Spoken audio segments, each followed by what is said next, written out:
I'm 71 years old, and before I forget how to say it honestly, I need to admit something. Most of my regrets didn't come from bad decisions. They came from the reasonable ones, the ones that made sense, the ones everyone nodded at. For most of my life, I believed that was the goal, to make choices nobody could question, to pick the path that seemed obvious, the one that kept risk at a distance. I grew up thinking life was a straight line. You study, you work, you settle, and eventually you rest. That's it. That's what everyone said. That's what I believed. I was very good at following that line. I took the safe job instead of the one that scared me. I stayed in relationships that felt stable but uninspired.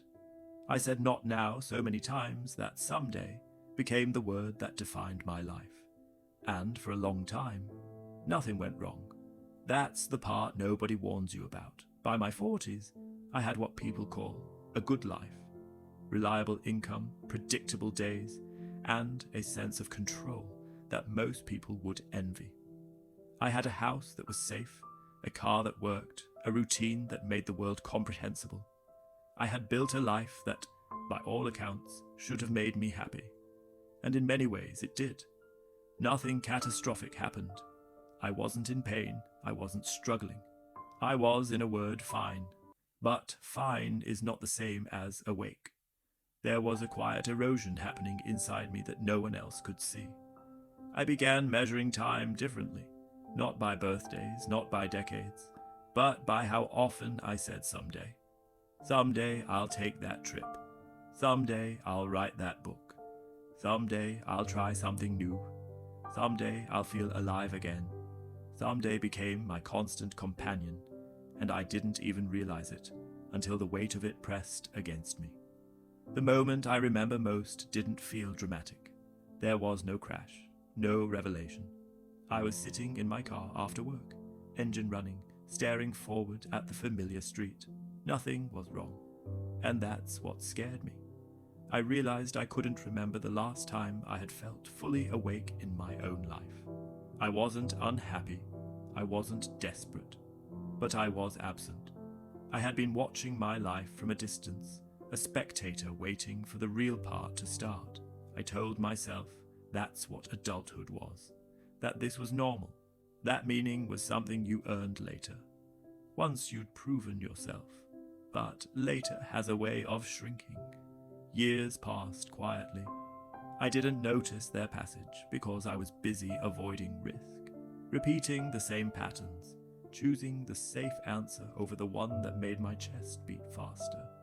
I delayed experiences, relationships, challenges, all in the name of reason.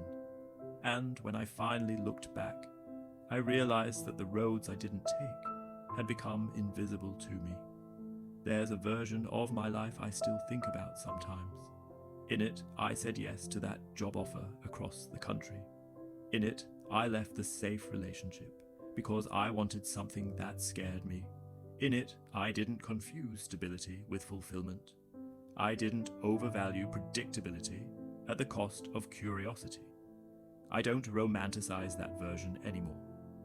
I don't pine for it as if it would have been perfect.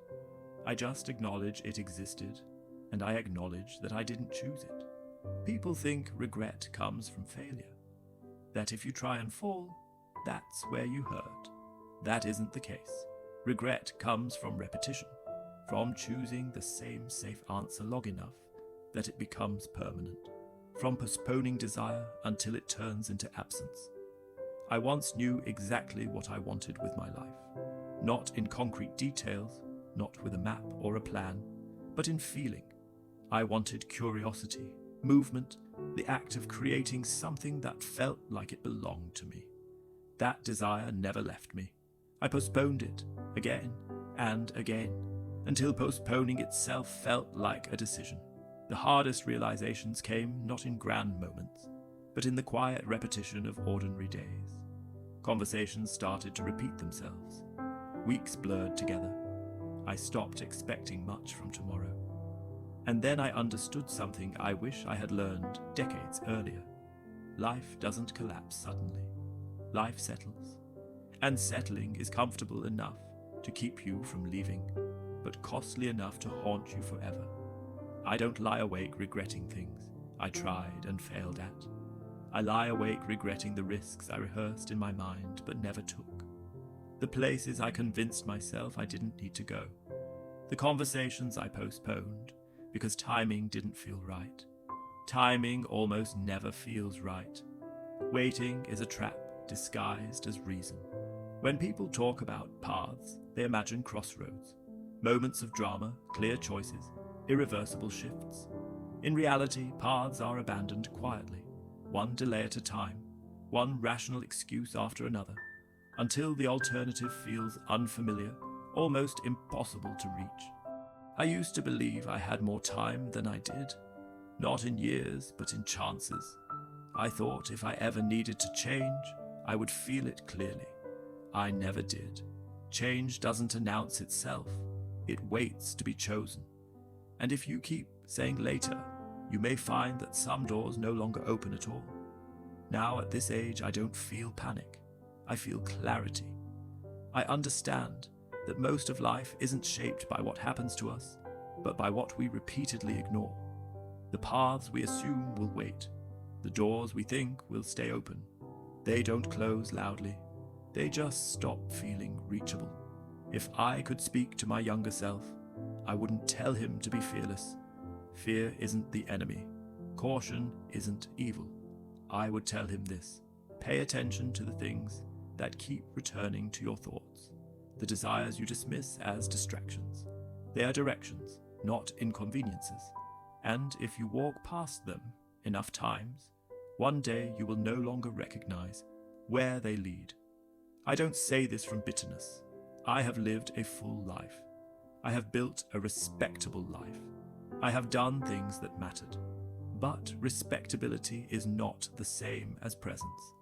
Presence is what makes the hours of your life feel real, not just measured. Some paths fade, others remain untaken. They follow you quietly, reminding you of who you might have been, who you could have become. Some paths that never disappear are not painful because you failed. They are painful because you never allowed yourself to try. You don't regret choosing wrong. You regret never choosing at all. That's all I wanted to say.